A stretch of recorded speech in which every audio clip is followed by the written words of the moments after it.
Terlahir sebagai Kristen bukanlah sebuah prestasi, namun perjumpaan dengan Kristus secara pribadi adalah kebahagiaan. Memulai hidup sebagai pengikut Kristus bukan jaminan selamat. Selama tipu daya iblis masih mengaung-ngaung ibarat singa kelaparan. Selama nafas masih berhembus dan kaki berpijak di bumi, waspada dan berjaga-jaga harus selalu dikenakan. Lengah sejenak, musuh menyerang. Perangkat muslihat siap melumpuhkan. Bagaimana jika seorang anak Tuhan terjebak dalam perangkap? Sanggupkah ia keluar dari perangkap? Shalom, selamat sore Sobat Bana semua di seluruh tanah air dimanapun kalian berada. Saya percaya Tuhan Yesus selalu menyertai setiap langkah kita semua, orang-orang yang percaya, orang-orang yang mengandalkan Tuhan.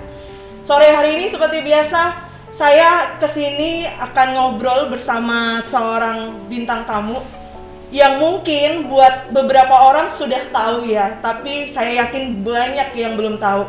Nah, menariknya dari bintang tamu saya ini, dia punya cerita yang sangat luar biasa. Perjalanan hidupnya ini bisa jadi pelajaran yang luar biasa bagi setiap kita, tentunya bagi sahabat Bahana yang menonton acara ini.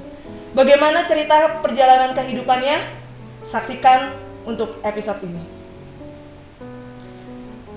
Halo, selamat sore Mas. Siapa ini namanya?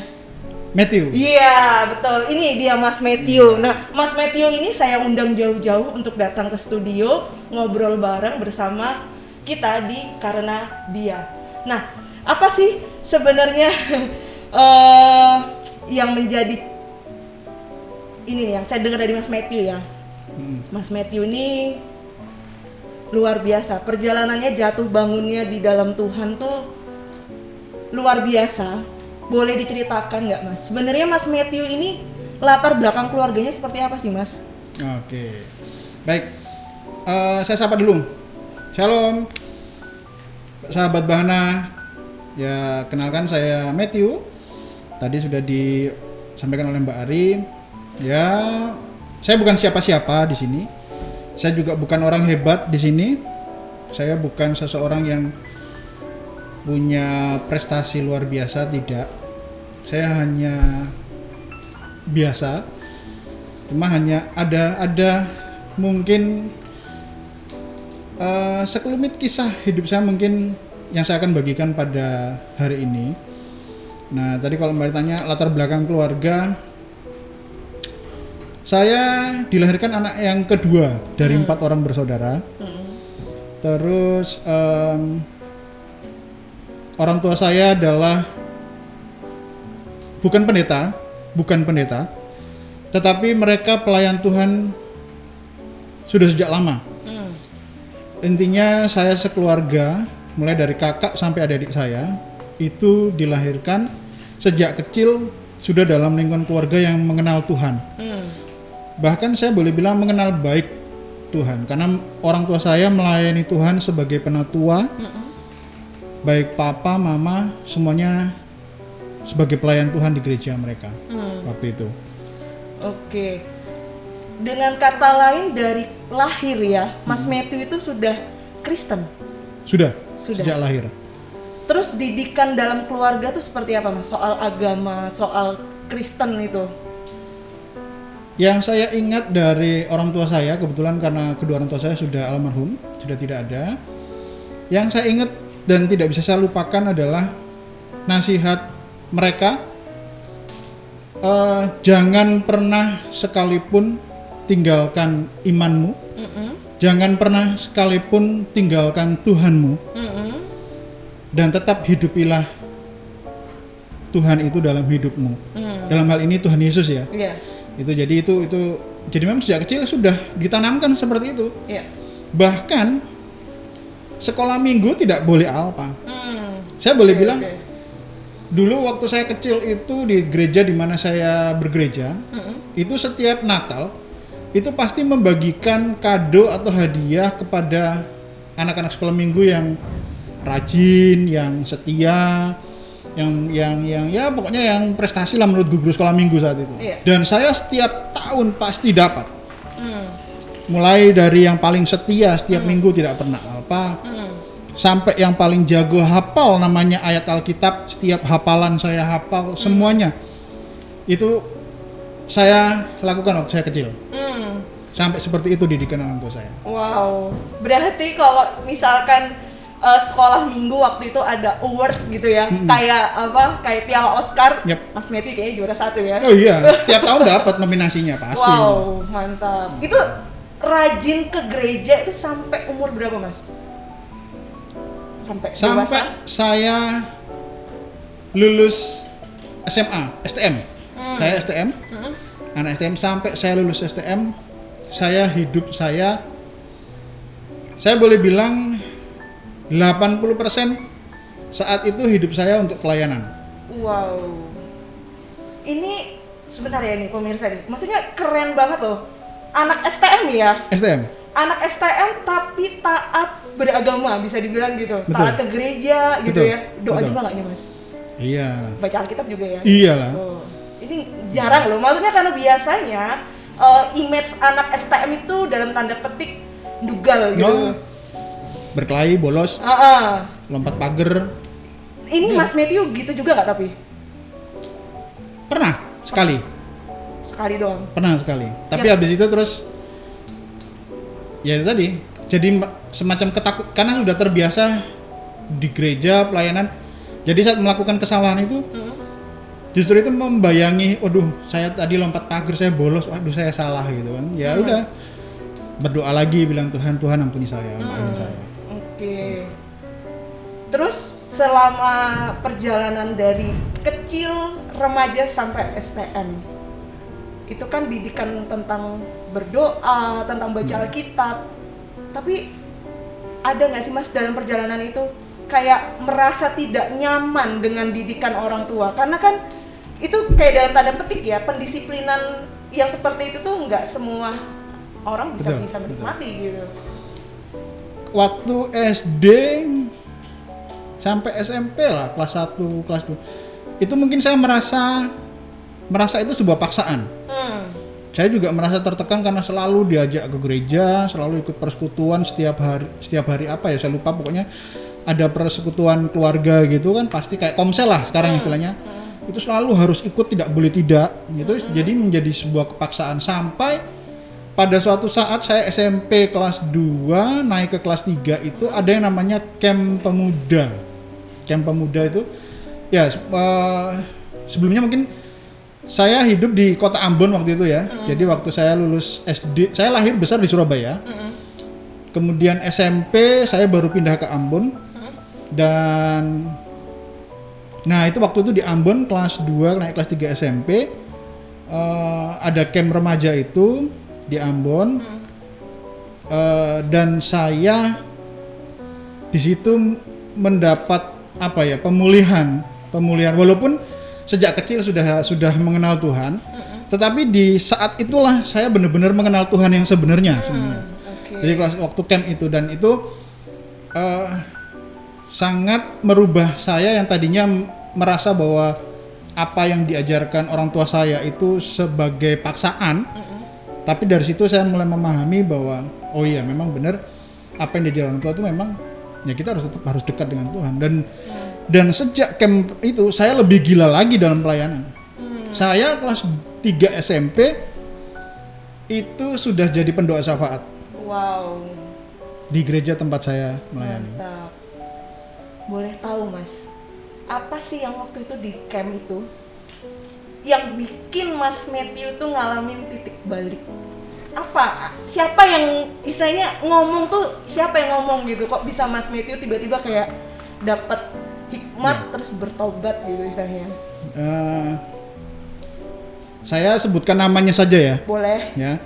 Jadi ini seorang hamba Tuhan yang menurut saya cukup luar biasa. Beliau masih hidup sampai hari ini, melayani Tuhan juga dengan sangat luar biasa sampai hari ini. Dan saya rasa semua orang pasti tahu beliau. Beliau adalah Pastor Jonathan Patiasina. Oke, boleh nyapa dulu Mas kalau mau. Shalom Pastor Jonathan. Ya kalau masih ingat saya ada salah satu salah satu murid waktu itu Pak Jonathan di Ambon adakan camp remaja. Saya lah salah satunya yang ditangkap. Nah, ditangkap Tuhan, dijala Tuhan, sampai saya mengalami sebuah perubahan waktu itu, kelas 3 SMP. Jadi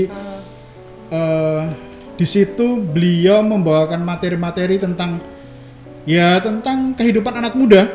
Anak muda itu begini saat ini. Nah, kalianlah yang terpilih saat ini ada di tempat ini. Kalianlah yang terpilih saat ini untuk menjadi apa istilahnya ya, pelayan Tuhan berikutnya gitu. Nah, itu dari situ terus kan itu sekitar kurang lebih 3 hari ya Pak ya itu, dan itu beliau hampir selalu materinya selalu, dan itu sangat mengena sekali ke saya. Bahkan ya sampai ya itu beliau mengatakan bahwa memang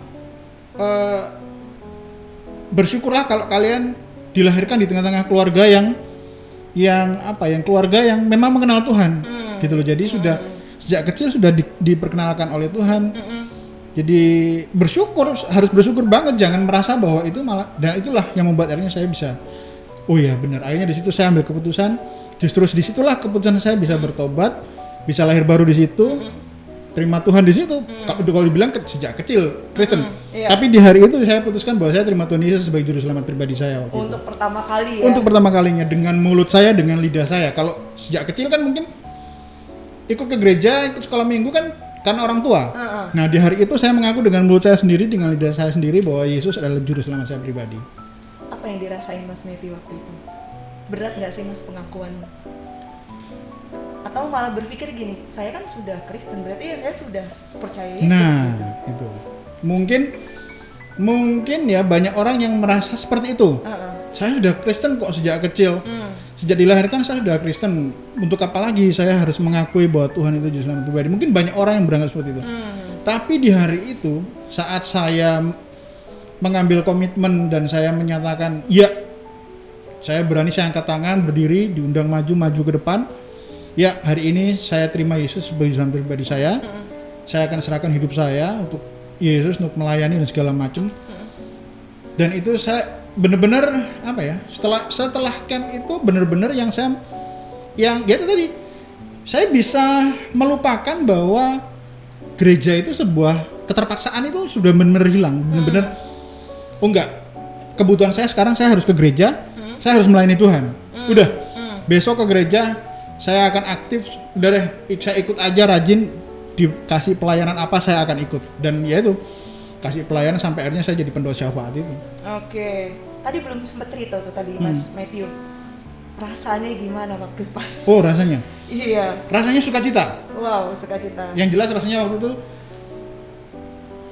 senang, sukacita ya tadi, karena mungkin selama ini cuma merasakan ya udah ke gereja dengan orang tua udah oke gitu. Tapi waktu itu sukacita, makanya karena terlalu saking sukacitanya ya, sukacitanya tuh sampai terus ya gitu. Terus besok pokoknya saya harus ke gereja, rajin ke gereja, saya harus melayani Tuhan deh. Udah gitu. Ikut Tuhan pokoknya seneng gitu udah. Saya pikiran cuma satu gitu, pokoknya kalau melayani Tuhan tuh pasti seneng nih. Gitu.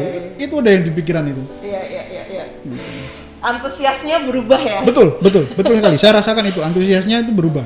Oke. Terus langkahnya setelah pulang dari camp itu sempat ngalamin ini nggak, antusias buat ikut Tuhan itu sempat mengalami penurunan nggak? Biasanya kan kadang orang tuh antusias tuh ketika ada di lokasi camp gitu kan, misal retreat gitu. Tapi begitu keluar dari acara itu, balik seminggu masih on fire, sebulan masih ya lumayan lah on fire. Tapi begitu udah lebih dari ini, sebulan udah kembali lagi gitu seperti semula. Kalau saya enggak. Saya justru malah on fire-nya semakin tinggi. Semakin kencang. Jadi ya? semakin kencang. Apalagi saya menemukan komunitas tempat saya gereja itu memang benar-benar kakak-kakak senior itu, kakak-kakak di pemuda itu. Saya masih SMP, harusnya saya masih masuk di remaja waktu itu.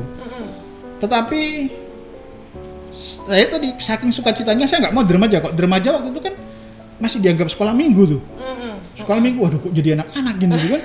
Enggak, saya mau yang lebih dari ini. Makanya saya kakak saya yang sudah SMA waktu itu, karena sudah masuk pemuda, saya putuskan saya ikut kakak deh, gitu loh. Karena saya nggak mau di remaja, saya mau di pemuda langsung gitu loh. Langsung terjun, udah dari situ akhirnya saya ikut. Dari semua anggota yang termuda ya saya waktu itu. gitu. Dan itu udah, kalau saya boleh bilang on fire banget dah. Kebakar dah itu kan. Ya.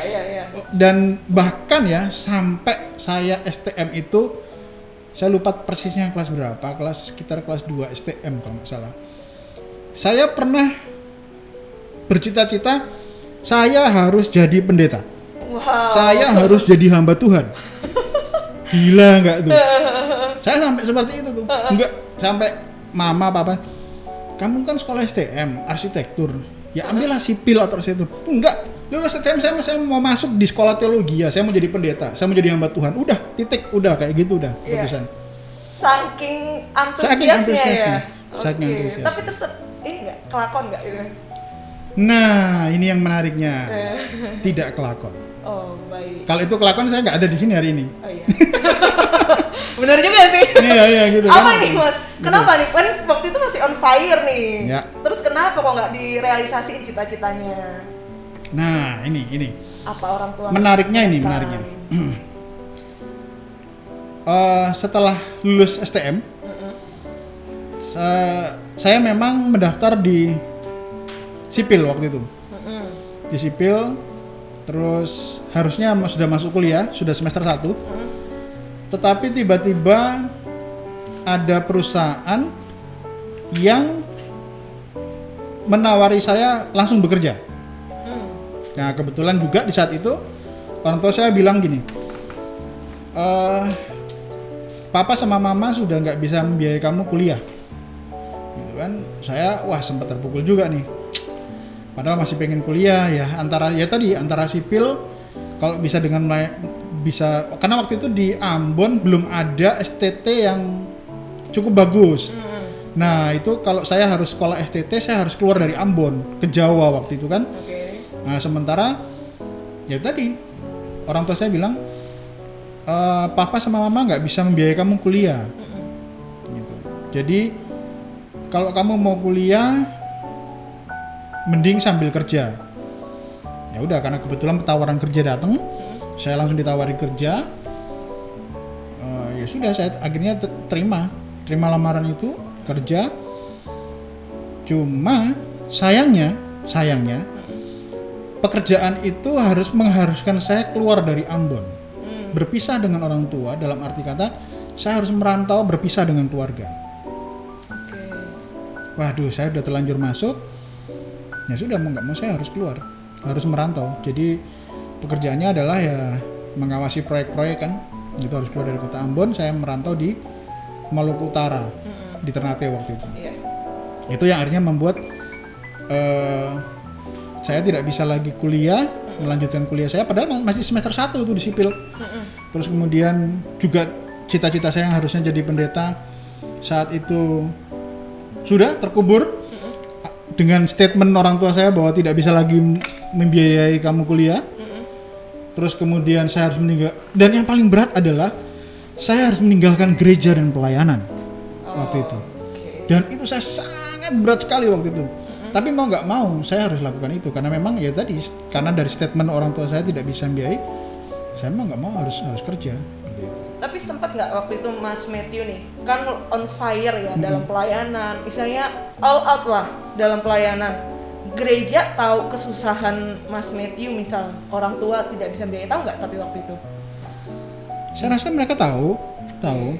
Mungkin ada rencana untuk misalnya penawaran misalkan beasiswa dari gereja mungkin, atau nggak ada? Waktu itu belum ada ya, belum ada waktu itu. Dan gereja tempat saya melayani juga waktu itu masih terhitung gereja kecil ya, jadi masih belum inilah waktu itu. Cuma memang ya itu, akhirnya ya saya terpaksa harus meninggalkan semuanya. Berarti akhirnya pilihannya adalah ya sudah melepaskan pelayanan dan gereja, pelayanan dan gereja untuk masa depan, seperti itu. Betul. Lalu di Maluku Utara itu kota pertama untuk yang dituju ya setelah keluar dari Ambon. Betul. Bagaimana kehidupan di sana, Mas? Nah, ini dia menariknya. Jadi gini, saya sampai di Ternate, saya mencari gereja, saya tidak menemukan gereja yang cocok dengan spirit saya waktu itu, dengan roh saya. Waduh, kok nggak ada ya gereja yang seperti yang ini kan, yang di Ambon, Ambon ya. kan. Terus kemudian akhirnya ya udah hari berganti ya, saya tetap kerja sambil cari gereja yang pas, tapi kok nggak ada yang cocok gitu saya kan. Dari situ udah mulai yang tadinya sempat berat meninggalkan kota Ambon, sempat berat meninggalkan pelayanan, pelan-pelan mulai hilang tuh perasaan itu, mulai hilang, mulai terkikis. Ditambah dengan kegiatan kerjaan kantor yang begitu banyak waktu itu. Kerjanya berapa hari nih seminggu? Full seminggu, bahkan minggu pun tetap kerja. Minggu tetap dibutuhkan, tetap kita kerja turun ke lapangan untuk cek proyek di lapangan, tetap kita turun gitu kan. Itu yang membuat akhirnya waktu bener-bener habis di kerjaan. Apalagi waktu itu base camp saya kalau di Ternate waktu itu, zaman saya waktu di sana itu namanya di belakang gunung. Itu masih tempat yang sangat terpencil, jauh dari kota. Ya sudah, memang akhirnya ya mau nggak mau kita nggak bisa, kalau mau ke kota saya harus cari pinjaman sepeda motor, gitu kan. Akhirnya lama-kelamaan ya tadi, bahkan sampai akhirnya saya nggak ke gereja. Di situ gereja cuma satu kok? Ada beberapa, cuman ya tadi saya belum menemukan tempat yang cocok buat saya, yang sama dengan spirit saya, yang sama dengan itu tadi. Mungkin waktu itu saya terlalu dengan suasana gereja di Ambon. Jadi waktu itu patokan saya pokoknya saya ingin cari gereja yang sama seperti di Ambon, paling tidak seperti itu, yang semangatnya anak-anak mudanya, itu yang saya belum temukan waktu itu di Ternate. Nah, akhirnya ya tadi dengan kesibukan lupa, paling sebulan paling cuman 3 kali gereja, mulai mundur 2 kali ke gereja, 1 kali ke gereja, bahkan akhirnya tidak ke gereja sama sekali waktu itu. Dan itu pun akhirnya bener-bener yang tadi rohnya sangat on fire gitu ya, mati apinya. Padam, bener-bener padam. Tadinya obor, lama-lama jadi lilin, redup ya. Betul. Dan ada faktor lain juga sebenarnya.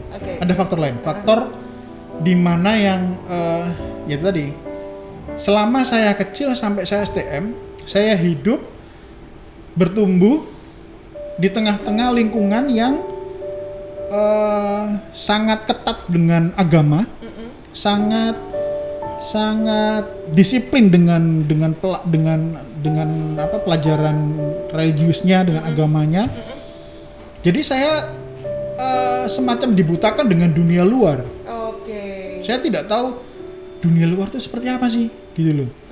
Bener-bener yang saya tidak tahu dunia luar apa, semacam narkoba lah atau apalah, saya nggak tahu itu, gitu loh. Yang saya tahu pokoknya hidup itu cuman 1 sekolah, 2 pelayanan, udah. Selama saya STM itu. Nah, waktu di Ternate itulah sudah lepas dari orang tua, habis itu tidak ada pengawasan, kerja bertemu dengan lingkungan orang-orang baru yang di dalamnya situ sudah pastilah ya, di dalam kerja ada yang berbagai macam karakter, berbagai macam tipe orang. Nah, itulah bonusnya, mulai mata saya terbuka di situ loh. Ditambah dengan tadi itu padamnya api saya di dalam kehidupan saya. Disitulah mulai teman-teman mulai ngajak ya tipis-tipis lah, mulai belajar rokok dulu ya kan. Sebelumnya berarti nggak ngerokok? Nggak ngerokok sama sekali. Anak STM nggak ngerokok ya? Oh, nggak ngerokok saya. Oh, wow. Teman-teman yang lain pada ngerokok, saya nggak. Iya. Gitu. Di situ mulai dikenalkan rokok, ya saya ngerokok akhirnya. Akhirnya keterusan ya kan, lupa gereja akhirnya ngerokok ya kan. Lupa nih kemarin pelayanan pernah jadi bersama, lupa semua udah itu, sekarang udah ngerokok. Tipis-tipis nih orang mulai. Kalau di Ternate orang bilang namanya cap tikus kan? Iya. Nah, kalau orang Ternate, orang Maluku sana mesti tahu lah cap tikus gitu kan. Tipis-tipis diperkenalkan oleh itu. Ya, akhirnya ngerasain juga cap tikus. Oh, ternyata gini rasanya. Akhirnya udah gitu. Terus udah lama-lama ya begitulah waktu itu. Akhirnya ya benar udah lupa sama sekali dengan Tuhan. Dari rokok berkembang ke lainnya nggak? Minum kah? Pasti. Minum. Pasti. Itu tadi.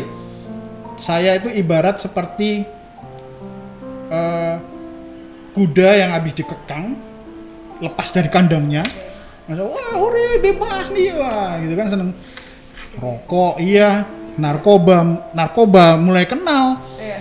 Ya kan, yang dari tadinya cuman sebatas yang kayak katakanlah ganja gitu ya, cuman bisa sampai mulai kenal yang namanya pil dan segala macam. Iya.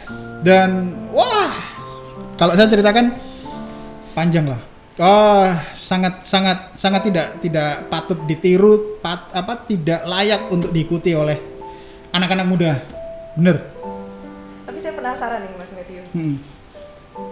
Selama di Maluku, siapa sih yang mengenalkan itu semua? Apakah benar-benar hanya misal lingkungan pekerjaan atau justru orang yang tidak pernah bertemu dalam pekerjaan?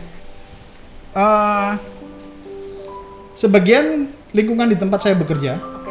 sebagian lingkungan di tempat saya tinggal.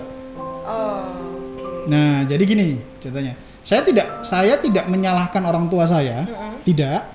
Tapi orang tua saya itu juga mengajarkan gini. Dimanapun kamu berada, kamu harus bisa berbaur di situ. Kamu harus bisa menghargai orang lain sebagai keluargamu sendiri juga. Wah, saya kebablasan mengartikan itu, gitu loh. Jadi masuk di lingkungan yang baru, di mana saya juga baru terbuka nih matanya nih dengan dunia yang gemerlap di luar gitu kan. Ya udah, pergaulannya ya anak-anak muda yang pada nganggur gitu kan. Apalagi mereka tahu saya kerja kan tiap bulan terima gaji, ya mau nggak mau lah. Akhirnya saya juga yang membelikan mereka kan. Kok saya sudah membelikan ke mereka, mau nggak mau kan juga saya juga harus terlibat di situ kan. Iya. Gitu, ibaratnya udah kayak lingkungan itu tadi, itu yang membuat 180 derajat saya melupakan Tuhan. Berapa lama berkecimpung di situ, Mas? Nyemplung di dalam kelamnya dunia. Saya ingat ya, udah lama banget soalnya. Iya, boleh. Kalau masih ingat kira-kira berapa tahun? Saya lulus STM tahun 97 langsung kerja itu. Kemudian dari situ sudah mulai 97 akhir, mulai dari 97 akhir sampai saya kembali lagi pulang ke tengah-tengah keluarga. Saya bilang pulang ke tengah-tengah keluarga karena ada kisah menarik di belakangnya, gitu kan. Jadi saya kembali pulang ke tengah-tengah keluarga itu tahun 2004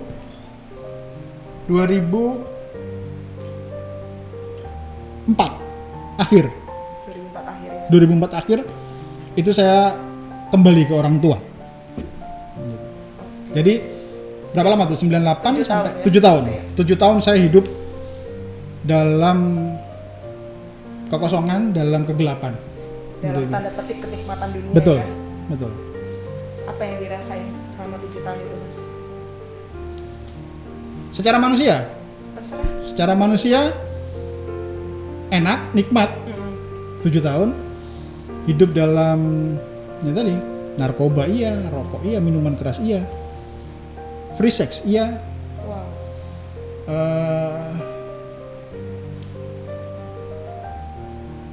Bahkan saya boleh bilang ya, Iya. saya boleh ceritakan kisah hidup saya seperti perumpamaan anak yang hilang di Alkitab. Oke. Saya pernah 3 tahun lebih memutuskan hubungan saya dengan orang tua dan keluarga. Karena? Ya itu tadi, kenikmatan dunia. Saya waktu itu tahun 2004 tarik mundur 3 tahun, 2004 2001. Bukan 3 tahun, dari tahun 99 malahan. 99 masuk tahun 2000. Saya putuskan untuk saya tidak mau tahu lagi di mana papa dan mama saya berada. Saya tidak mau tahu lagi kakak dan adik saya di mana berada.